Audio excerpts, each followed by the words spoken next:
ایمان لانے کے بعد نیک عمل کرنا پڑے گا۔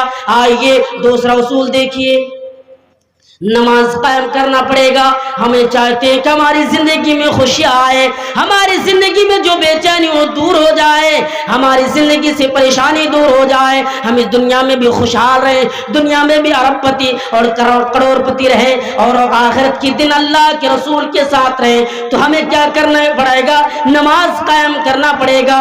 کیوں؟ نماز میں اللہ کے ہم قریب جاتے ہیں، اپنے رب سے مانگتے ہیں، اپنے پروردگار سے مانگتے ہیں، اللہ سے دعا کرتے ہیں، اللہ تو ہماری زندگی کو پاک و صاف کر دے، یا اللہ تو ہماری زندگی سے پریشانی کو دور کر دے۔ آئیے دیکھیے اللہ کے نبی فرماتے ہیں اقرب ما یکون العبد من ربہ وهو ساجد فاکثر الدعاء۔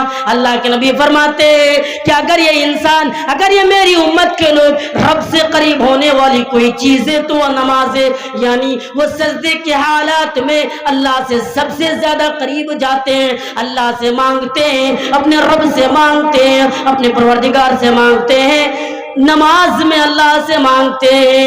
اور یہی وہ نماز ہے جس کے بارے میں اللہ کے نبی نے فرمایا یہی وہ نماز ہے جس نماز کی وجہ سے مومن اور کافروں کے درمیان فرق کر دینے والی چیز ہے۔ آپ کو یہ معلوم ہوگا، آپ کو یہ پتا ہوگا کہ یہ مسلمان ہے، یہ نمازی ہے، یہ پکے سچے نمازی ہے، یہ کافر ہے، نماز نہیں پڑھتے، اس کا مسجد سے کوئی رشتہ نہیں ہے، یہ مسجد میں کبھی جاتا نہیں ہے، یہ کوشش نہیں کرتا کہ مسجد میں جا کر اللہ کی عبادت کرنا ہے، اسے یہ معلوم نہیں رہتا۔ مومن کو پتا رہتا ہے، مومن کو یہ معلوم رہتا ہے، جیسی اذان کی آواز آئی اللہ اکبر وہ دوڑ پڑتے، حی علی الصلاۃ وہ جانتے ہیں کہ حی علی الصلاۃ نماز کے لیے، حی علی الفلاح کامیابی کی طرف، انسان اپنے کامیابی کی طرف دوڑ رہا ہے۔ انسان کو یہ معلوم رہتا، انسان کو یہ پتا رہتا ہے، اس لیے دوڑ پڑتا ہے نماز ادا کرنے کے لیے۔ اللہ کے نبی کے بارے میں دیکھیے، اللہ کے نبی جیسے نماز کا ٹائم قریب آیا، اللہ کے نبی اپنی بیوی اپنی اولاد سے اس طریقے سے غافل ہو جاتے تھے کہ آپ کو یہ لگ نہیں رہا تھا کہ آپ کی بیوی بھی ہے، آپ کی اولاد بھی ہے، آپ کو یہ پتہ بھی نہیں لگ رہا تھا۔ اللہ کے رسول یعنی اپنے بیوی اپنے بچوں سے دور ہو جاتے تھے، اسی لیے قرآن کے اندر اللہ تعالیٰ نے فرمایا یا ایھا الذین آمنوا، اے ایمان والو تم ایسا بنو کہیں یہ تمہارا مال ہے، یہ تمہاری اولاد تمہیں اللہ کے ذکر سے غافل نہ کر دے۔ اے مومنو تم یاد رکھو اللہ کا ذکر کرو، تم اپنے رب کا ذکر کرو، کہیں یہ ذکر، کہیں یہ نماز تمہیں اللہ کی عبادت یعنی یہ اولاد، یہ مال، یہ تمہاری بیوی تمہیں کہیں اللہ کے ذکر سے نماز سے دور نہ کر دے، یہ سوچ کر رکھنا۔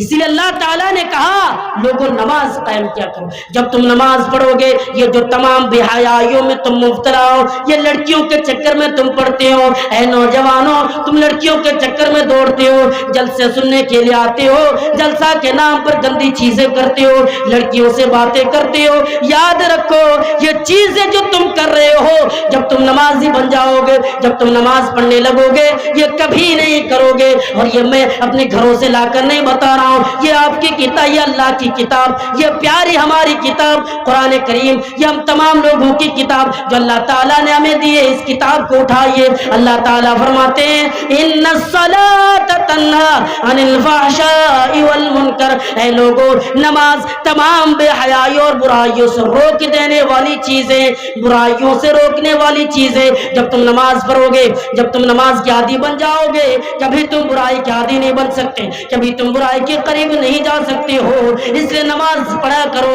اس لیے نماز کا عادی بن جاؤ، اس لیے نماز پڑھا کرو۔ جب تم نمازی بن جاؤ گے برائی کے قریب نہ جاؤ گے۔ یہی وہ نماز ہے جب اللہ کے رسول پریشانی میں پڑ جاتے تھے تو اللہ کو یاد کرنے کے لیے، اللہ سے ملاقات کرنے کے لیے، رب سے ملاقات کرنے کے لیے نماز میں کھڑے ہو جاتے تھے اور نماز پڑھا کرتے تھے۔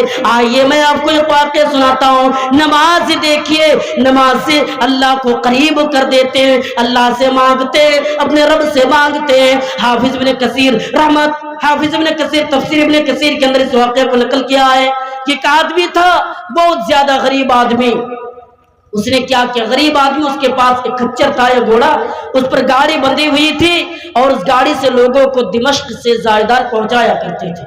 یعنی جس طریقے سے آج ہم لوگوں کا کاروبار ہے نا، اس کا بھی ایک کاروبار تھا۔ وہ ایک دن گاڑی کو لے کر وہ آدمی بیٹھا ہے اور سواری کا انتظام کر رہا ہے۔ ایک آدمی اس کے پاس آیا اور آنے کے بعد کہا دمشق چلو گے؟ اس نے کہا ہاں میں چلوں گا، کیوں نہیں۔ اب اس بات پر یعنی بات بھی طے ہو گئی کہ کتنے روپے لوگے؟ اس نے کہا اتنا روپیہ دے دینا، لوگ دیتے ہیں۔ چلے گئے، چلنے لگے دونوں، گاڑی کو لے کر وہ نکل گئے۔ جب وہ جانے لگے، وہ جب وہاں سے نکل گئے، ایک جگہ پر دو راستے آئے، جو مشہور راستہ تھا، جس راستے سے لوگ آنا جانا کرتے تھے روزانہ، تو اس راستے میں اس نے اپنی گاڑی کو ڈال دی۔ وہ آدمی وہ سواری کہنے لگا ارے تم اس راستے سے کیوں جا رہے ہو؟ ارے اس راستے سے بہت زیادہ گھومنا پڑے گا، یہ شارٹ کٹ ہے، اس سے چلو۔ وہ سیدھا سادہ آدمی تھا، ان کی باتوں پر آ گئی، اسی راستے میں اس نے گاڑی کو ڈال دی اور چلنے لگے۔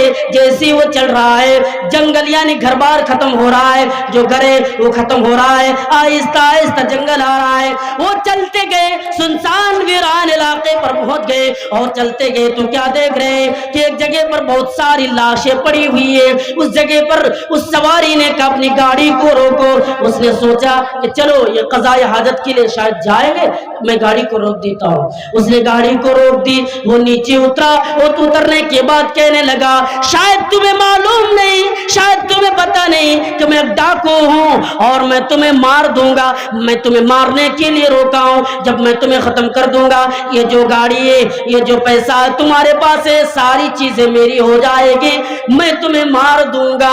یہ بات جب اس نے کہہ دی، وہ رونے لگتے ہیں اور کہنے لگتا ہے کہ مجھے چھوڑ دو، مجھے بخش دو، اور یہ کہہ کر وہ بھاگنے لگتے ہیں، پیچھے پیچھے دوڑتا ہے۔ جب دیکھا یہ بھی دوڑ کر آ رہا ہے، بچنا مشکل ہے، تو اس نے اللہ کی قسم دی کہ آپ رک جائیے، اور کہا کہ مجھے 2 رکعت نماز پڑھنے کا ٹائم دے دیجیے۔ اس نے کہا ٹھیک ہے پڑھ لیجیے۔ وہ نماز شروع